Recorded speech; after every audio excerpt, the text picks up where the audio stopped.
Pretty sure I'm Italian. Today I'm going to make gnocchi alla Sorrentina. For the first part, all I'm doing is going to boil about 6 whole tomatoes with the skin on. You said tomatoes. Potatoes with the skin on. And I'm going to let those boil for a while until they're all soft. Alright, so potatoes have been boiling for some time, 30 minutes or so. I'm just going to pull them out of the pan. I just kind of waited till they were soft. I'll pull them out, and I'm just going to put them on a pan to cool off before I peel them. Alright, so the potatoes are cooled enough, still a little warm, but I'm going to cut them in half and then just peel them, and they've been in long enough it peels fairly easily.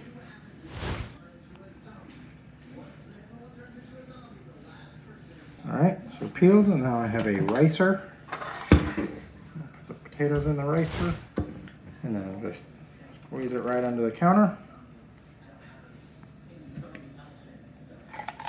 And I'm going to do that for the rest of the potatoes. So I riced all the potatoes, and I put them into a pile on the counter. I'm going to do put an egg yolk in there.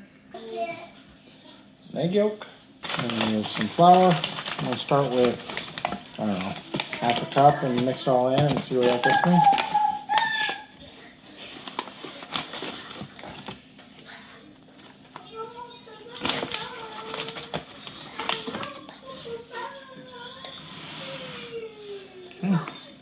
Half a cup. Yeah, I probably will need more, but I'll just start mixing that in and see. Just use a scraper and start mixing it in. I'm definitely gonna need more flour. Yeah.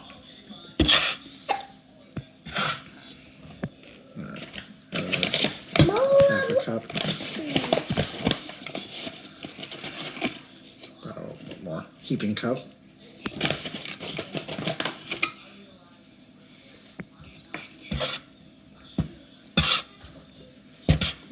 And fold it in once it kind of starts looking like dough, and then you'll use your hands to gently knead it for a few minutes.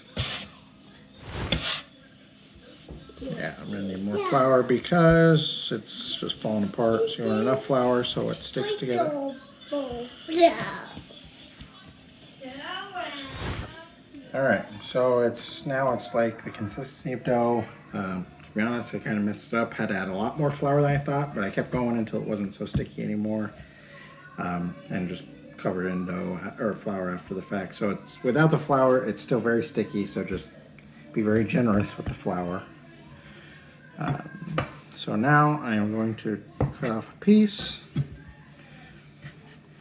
and roll it out into a rope.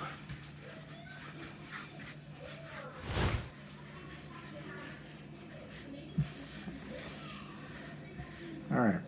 So after it's rope, kind of consistent. Cut it into little chunks,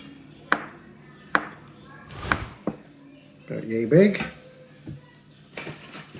Take my gnocchi board, so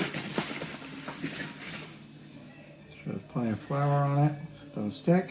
Use a bench scraper and then rub it across, and there is a gnocchi.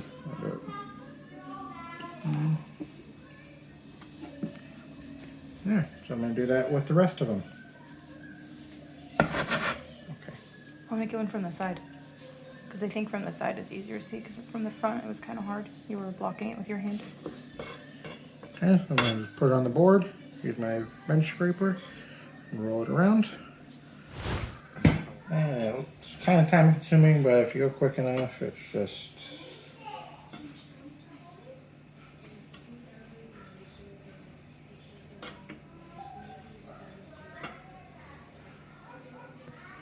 Alright, now that the gnocchi is done being rolled out, I'm going to let it sit to kind of dry out before I boil it.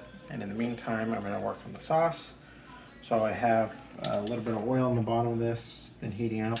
I'm going to add a few cloves of garlic, like usual.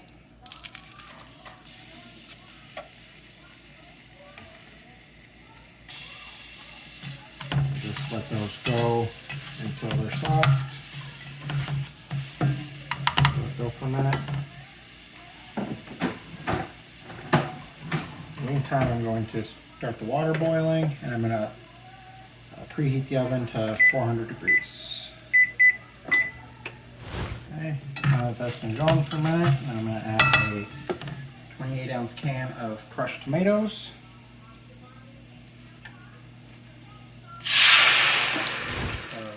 Chopped up basil.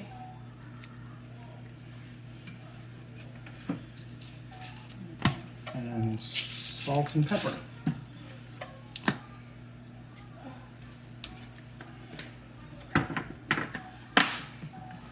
Mix it all up and let it simmer for while the water boils.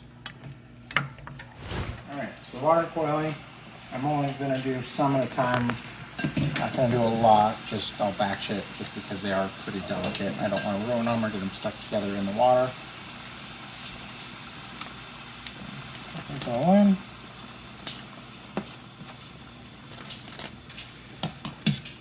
Stir it around just a little bit carefully so they don't get ruined. Let those go. They'll cook for about 3 minutes or so.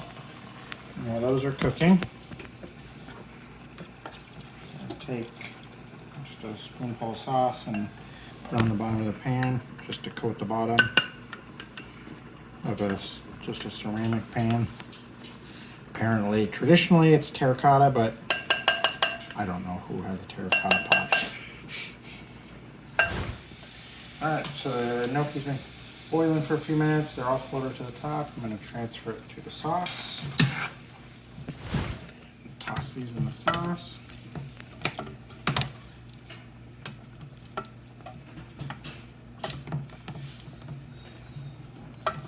And then transfer them to the pan.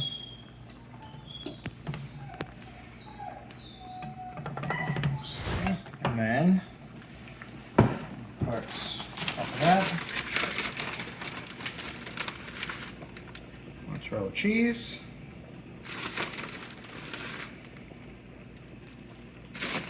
And grated parmesan.